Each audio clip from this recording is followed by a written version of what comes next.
Hi, my name's Irrelevant, and I think this switch box could use a little bit of DLC.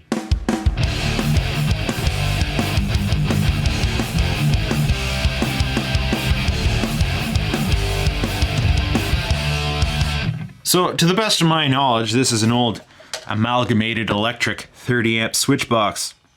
I'm going to be repurposing it for an electrical project. Now, a friend of mine, their mom got their house renovated, the mom's house, not the friend's house, and they redid the electrical, and I was able to scrap and salvage some components that were kicking around in the yard. So it got a little bit rained on. However, upon internal inspection, the parts that matter are still all healthy. So I see no reason why this can't be used. There's no rust on the electrical parts inside. All the damage to this box is electrical. Most components used for electrical connection, or what's the term I'm looking for, they don't rust. It looks like we're missing a neutral connection, but that's fine. I just gotta replace this screw. For what I think I'm gonna be using this for, a 240 volt disconnect, I don't need a neutral. In fact, that could be used for a ground connection, actually, assuming I can find the other lug that's missing. Just gonna take these pieces of wire out. The label on it said hot water tank.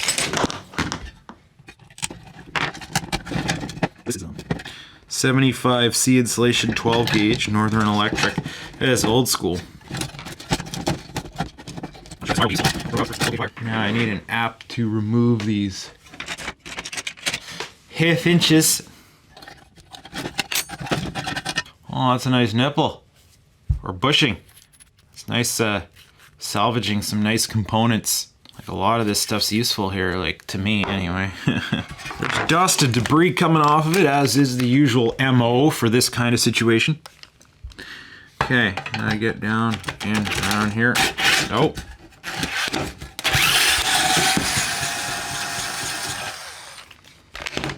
I'm guessing that screw's non-magnetic. It didn't want to come out.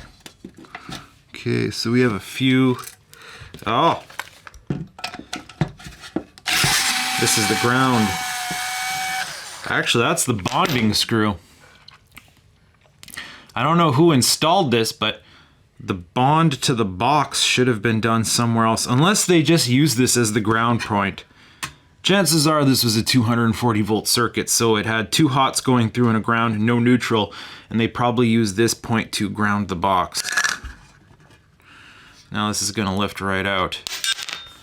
This will get dismantled and cleaned, this assembly.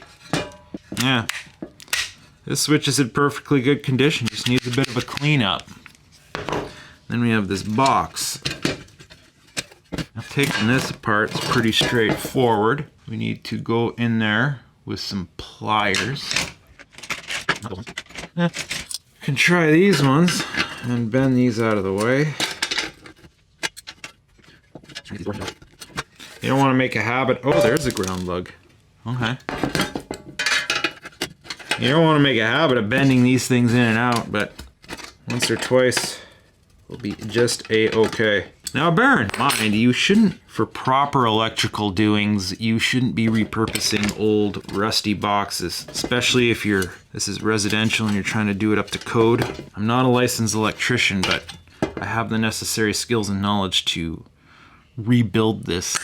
Whether or not it still qualifies is up for debate. If when I actually implement this, if the inspector has a problem with it, I'll just replace it with something else. But I know for what I'm going to be using this for, once I'm done with it, it's going to be perfectly safe. So now this is apart. I can give it a good thorough cleaning, and yeah, I think I'm going to hit it with some paint. I kind of like the old rusty look, but it's a bit much for what I'm going to be using it for. So, like, it's going to be used in this room. On the wall behind me, actually. If I use it as I intend to use it. So I think I want to spiff it up a little bit. Just a little bit. Just to say, like, yeah, bud. Yeah. Stuff doesn't quite align right. Because there's this hole right here in the door. And, like, I was hoping that little divot would line up with that hole but it doesn't quite. The purpose being so that I could tap that hole and put a screw through it, because that's a lock right there. You punch those out and then you can put a lock in there. This is what I want to do. I want to be able to secure this box so you can't just like open it, you know, and then touch wires. And the easiest way to do that is to drill a little hole through the lid, tap it. Yeah, you can put a screw in there and then you're good. I don't know if I want to use that hole though, because it's not going to line up. It looks like I'm better off making a fresh hole. I guess I will more near down here. We'll get this situation nipped in the bud so that it's not a problem later when I go to paint it.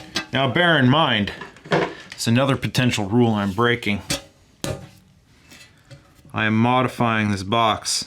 It's a structural safety mod, but it's a modification nonetheless, and some people might not like that. So I actually have an electrical tap here. I just have to remember what it is. It's a 632. Now that is the thread of all the screws that are used to mount electrical switches and their plates, right?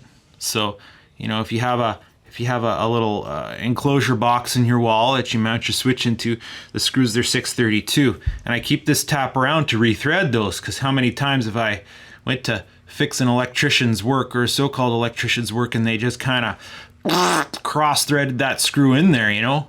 I just want a different color light switch. It's freaking cross-threaded, so I have to go in there with this tap and rechase the threads after. So that is going to be giving me the ability to go in there. I also have a specialty diamond bit for drilling relief in tile walls, where they mount the electrical boxes in tile walls, but they don't put a little bit of relief outside the square so that the chorus screws can get through. Sloppy. So I've determined I need a 764 drill bit. There it is. See, whenever you're gonna thread a hole, there is a recommended size drill bit to start with.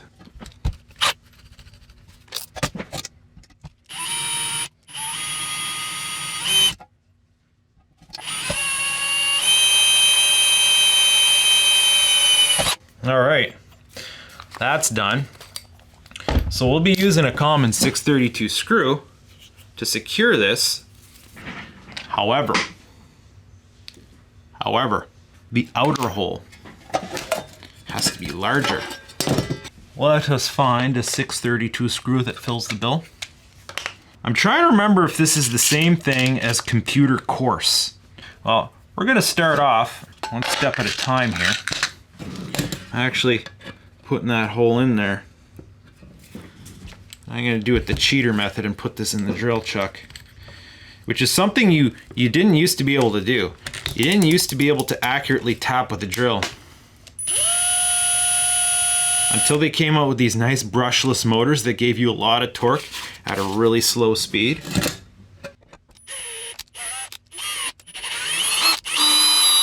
All right. And we maybe need to file just a little bit of crap off the back. Not because we're worried about sharpness inside the box. We're worried about loose debris coming off inside. All right, so where's all those screws we just had? Now that should thread right in there. Yos, it does. Now, we're gonna measure the width of this, 3.5 millimeters. It appears that a 964 is gonna do.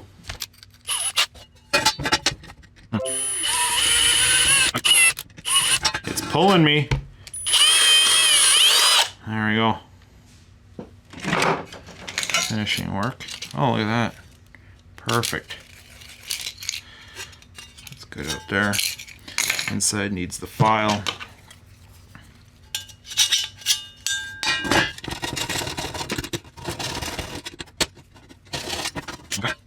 Okay, so now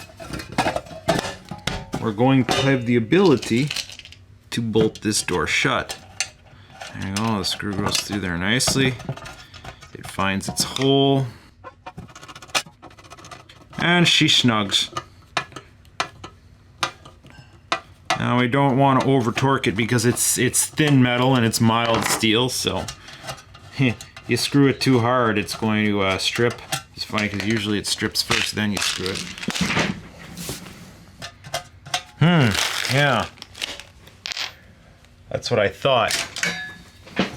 632 is also computer coarse thread. Got these puppers clamped up here. Now I just have to grind at them a bit.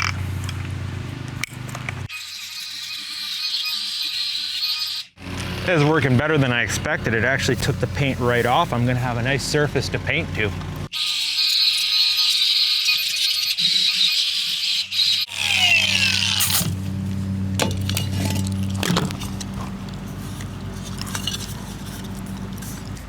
Almost looks pretty cool in just the bare metal look.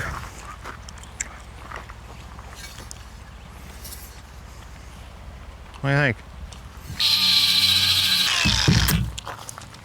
Only problem is as you're grinding off the rust, certain spots you gotta hit harder. Don't quite have the same look.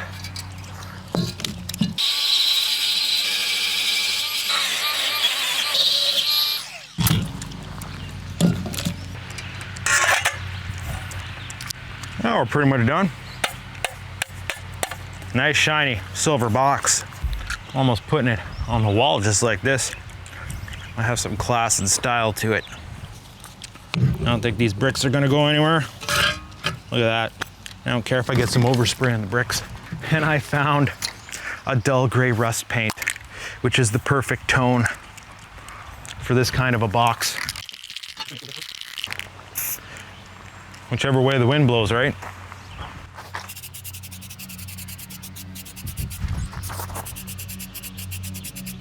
This is gonna work quite nicely.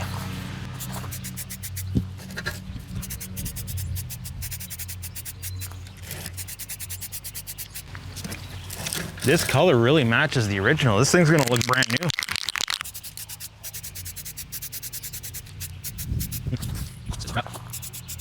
Now we're gonna let that dry for a little bit in this sun and then put on a second paint after. First we need to clear our jets.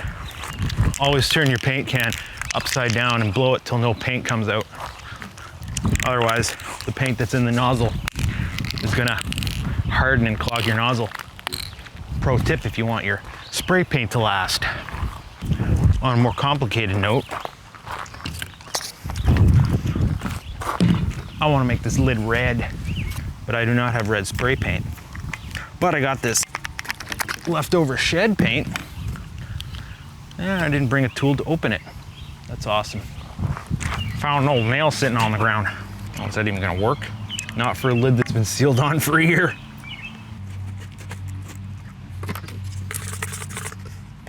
Paintbrush. It's gonna look so tacky with a brushed paint job. Mind you, it kind of adds to that vintage lived look. Oh, the brush texture is brutal.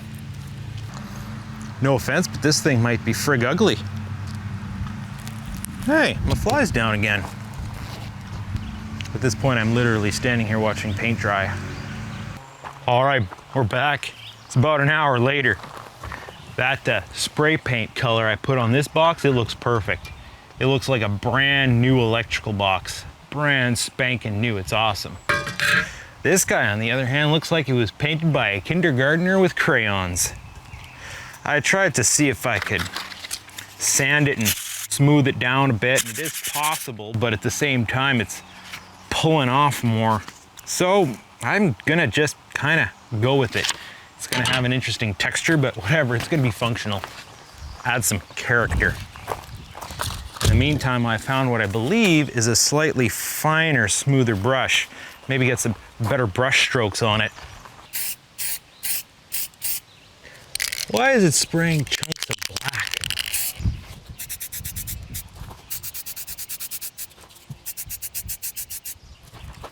Yeah, it's coming back right for me. The wind will not let me get it from that angle. I'm sure looking at my butt isn't favorable anyway.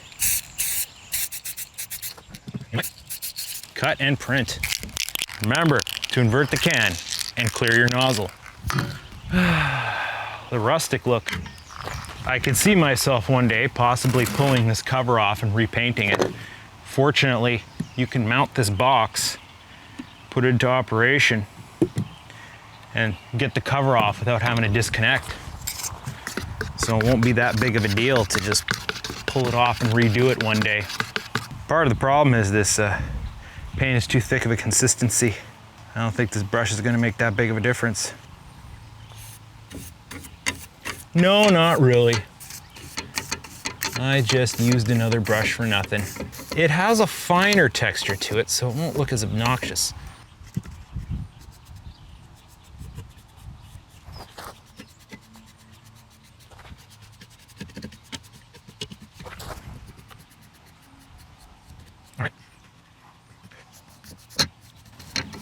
I don't know. Maybe it won't be so bad. Gives it a bit of character. If I go like this, I can at least make it straight and even.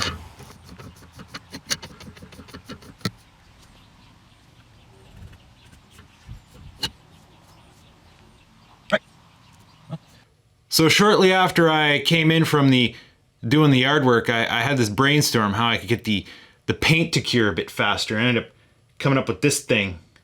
I call that my IBD, my improvised baking device. You know, I got the two pieces there on that ceramic plate, suspended using my vise. That's a 250 watt infrared bulb. I just happen to have that.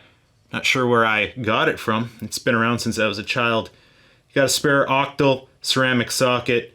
That's a 16 gauge cable, 105C rated insulation plugged into an AFCI protected outlet. So it looks sketchy, but as I built it, I thought to myself, how could this possibly catch on fire? Okay, let's make it so that can't happen. And, you know, I got a big frig off fire extinguisher too. I was baking for several hours last night. It's probably gonna bake for a few more. I don't know how effective that actually is at curing paint. You know, you hear about them baking paint, but I don't know. Meanwhile, I got this guy to inspect. So, you know, she's a little dirty, but she's otherwise healthy, right? Now, one of the great things about these old apparatus is they could generally come apart for servicing in some way, shape, or form. Now, mind you, a lot of this looks riveted, so I'm not sure how true that is. I've just taken apart that screw on the pivot, but I feel like there's some sort of spring-loadedness in here. Well, let's see what we can do with just a vacuum cleaner.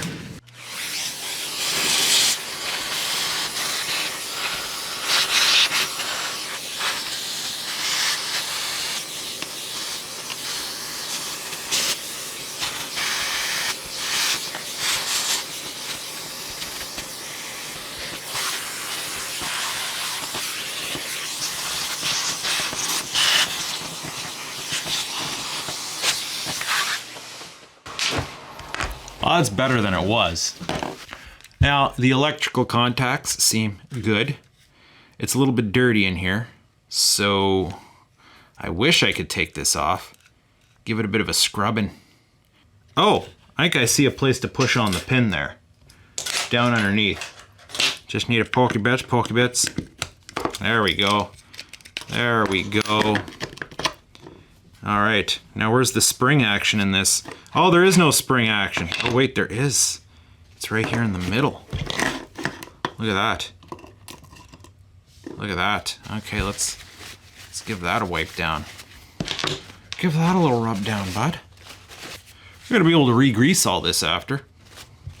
There's a spring. Oh, look at it. The spring's got some rust on it, bud. How do we clean that off? Ah, I know.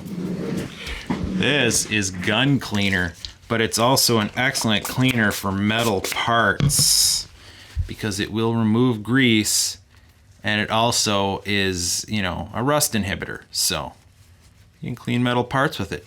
Gun cleaning equipment comes in really handy, even if you don't own guns, because the cleaners are good for metal parts, and some of the little bore brushes are great for getting into like tube type spaces.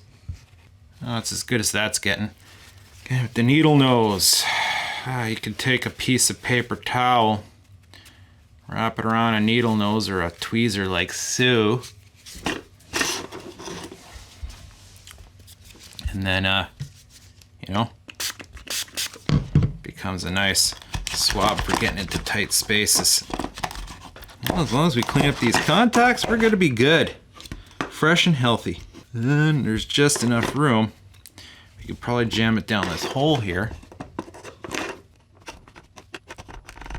There is like a little bit more rust like way down in that pit, but it's nothing to call home about. Like there's not much we can do about that anymore.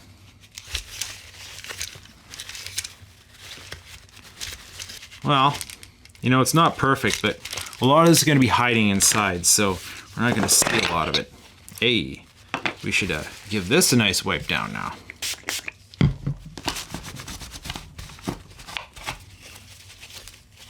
Sometimes that's all it is.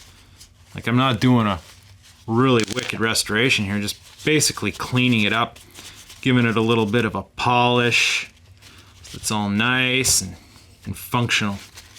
I'm sure there's something I can do to this to make it all nice again, but diminishing gains. This is just pine sol. I don't imagine this has been touched a lot. It wasn't a regularly functioning switch. Gotta put some like shoe polish on it or something. Then it might not be that nice to handle. I'm sure we'll probably be able to find a screw that will substitute that. Oh yeah, this is from a breaker. It looks about the right thread. It is the right threading. So that's perfect. That's perfect right there. Does this mean I have a breaker that's missing a screw? Let's make sure everything else spins nice. Yep.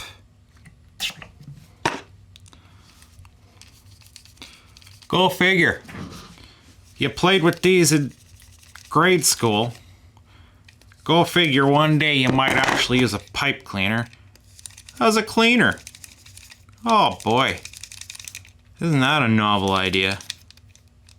These contacts are fine. It's just, if there's any schmoo on them, might as well get it out.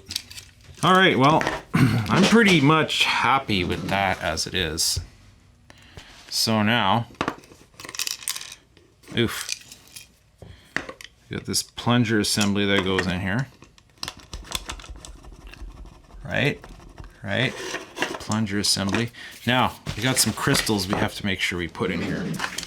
This little magic concoction here. This is dielectric grease. It's a very important part of this complete breakfast. Basically, when the electrical contacts come together, it doesn't hinder the conductivity, and it also lubricate the contacts coming together. The other thing that it does is it prevents arcing because it's dielectric, right?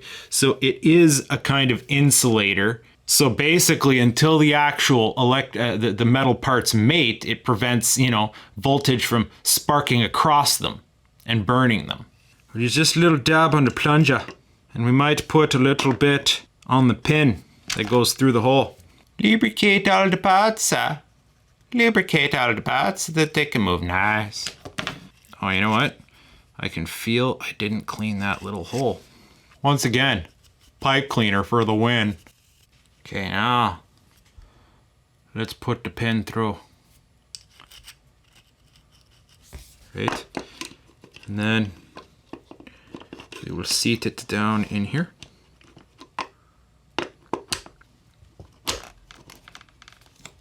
Push the pin up into place.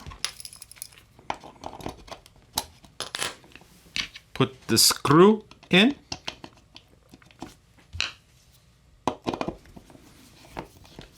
Careful.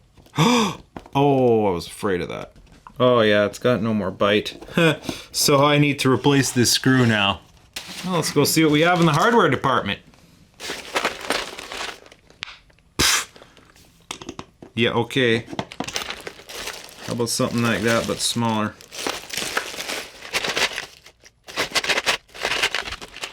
What do we have here? Well, that's gonna go into place. It's gonna go through. But do we have a nut to go with it? Let's see how nice it'll go without a nut. Maybe that fine thread is gonna bite a bit better. Yeah, actually that's nice and snug. So, just like that, we're done.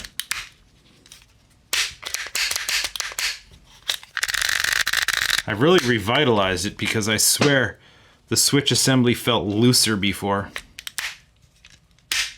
Alright, so here we have it. These nice boxes. I didn't clean out the inside yet. I cleaned the outside. This paint's probably about as good and cured as it's gonna get. I just need to clean out the inside a bit. Put it back together.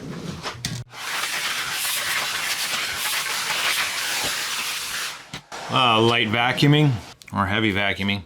Depends on your perceptions. Now I gotta give it a little spiritual clean out.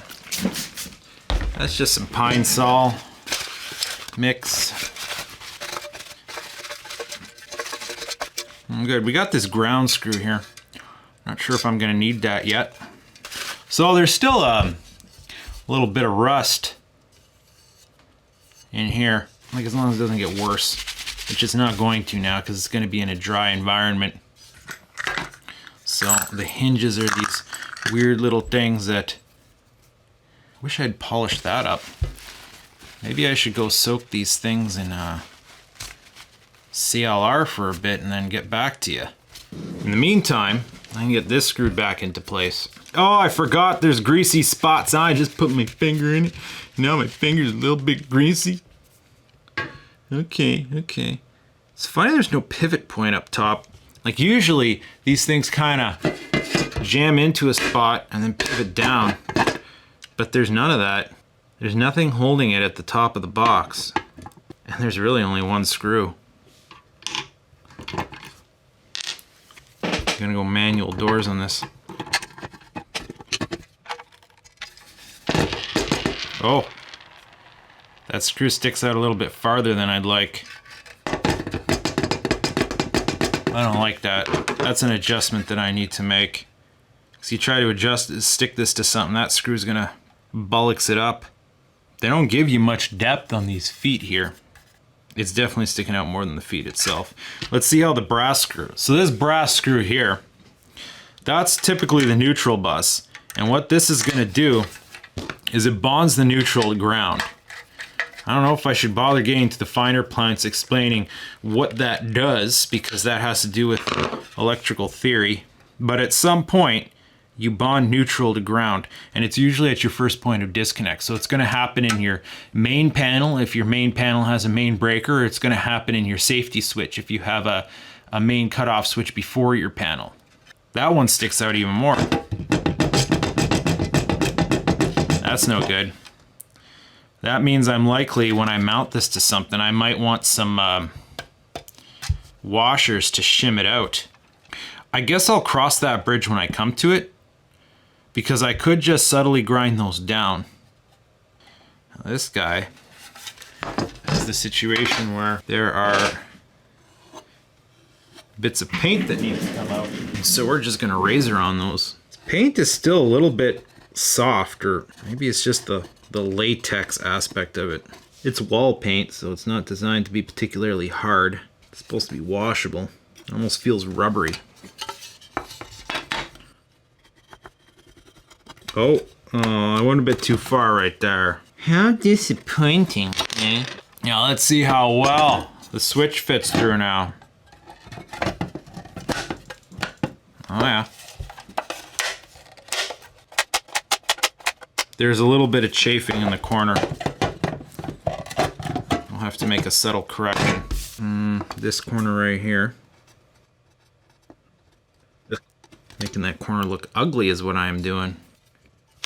Well, maybe I shouldn't fuss over a little chafe. Expect too much of it. Alright, now let's see how that works.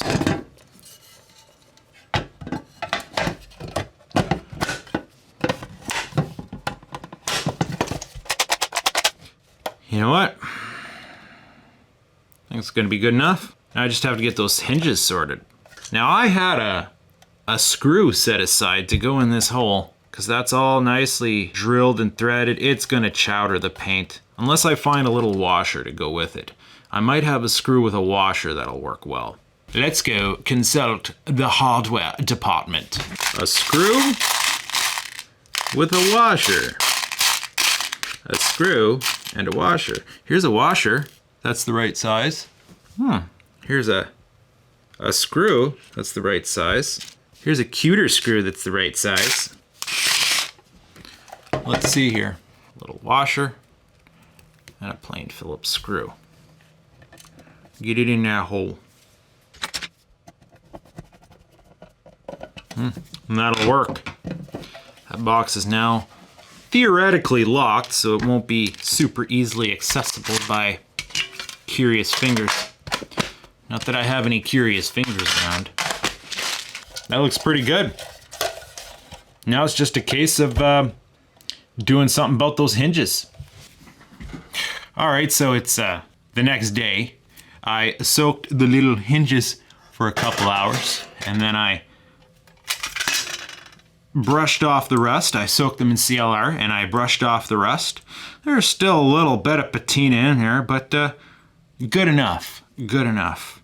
And don't worry, this is just my drying oven. It's just a little tiny toaster oven with a timer. I just throw metal parts that I clean in there to flash dry them so that they can't rust. So these guys, they go right in here. Well, that one likes to go there. That's funny. Which way do I want to put it in? Whichever way will chafe the least. Because there's slight tolerance variations, right? So those are hard to avoid.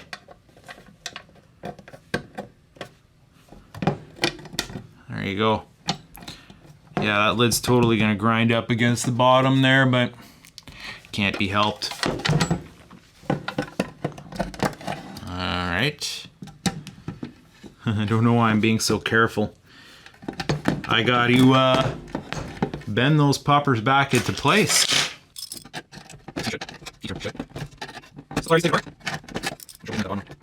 Might have been a bit easier if I didn't have the switch assembly in place. I think I had pulled that out before I took it apart before. Well, let's get the other one on real quick. So that's all there is to it, just bending these guys. Like that. We also have to get the ones in the back bent too. Yeah, I'm gonna quickly pull out this switch assembly. Might make things a bit easier. Oh, I put my fingers in the greasy spot again. Aren't I just winning? The fingers are just a little bit slippery. Alright, now I should be able to get in there. And bend. There we go. That's one. You know, there is another way to skin this cat. Hammer and punch.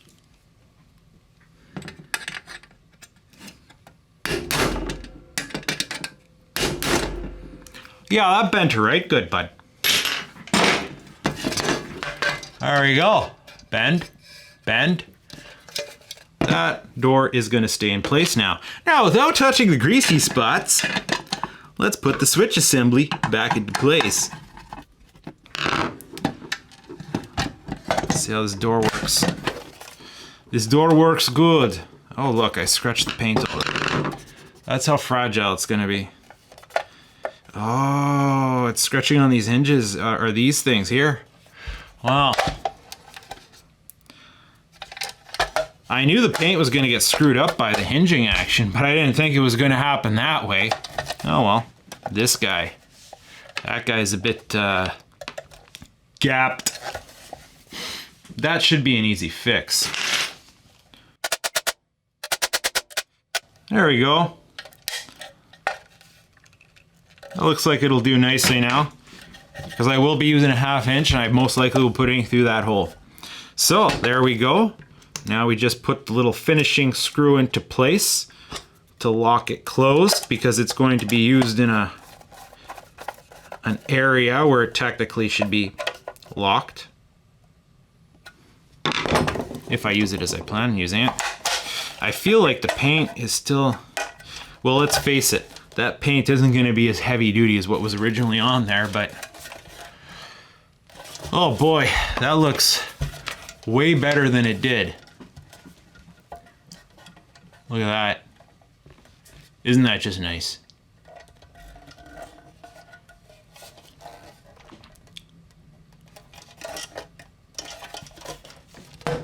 And the red, even though it was brushed on and gave it like this crappy texture, I really, it doesn't seem that offensive to me. Now, functionally, imagine it's strapped down.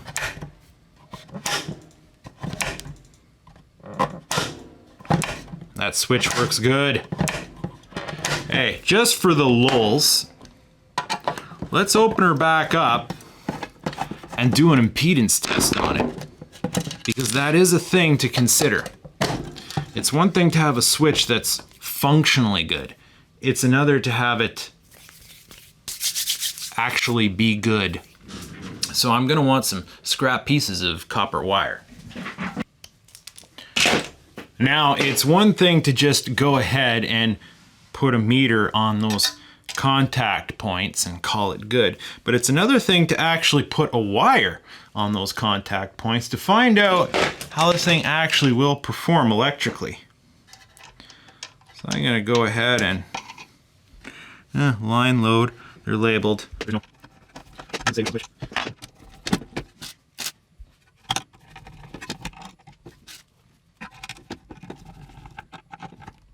Oh, bear in mind, you're going to be connecting red and black wires through here, not red and white wires.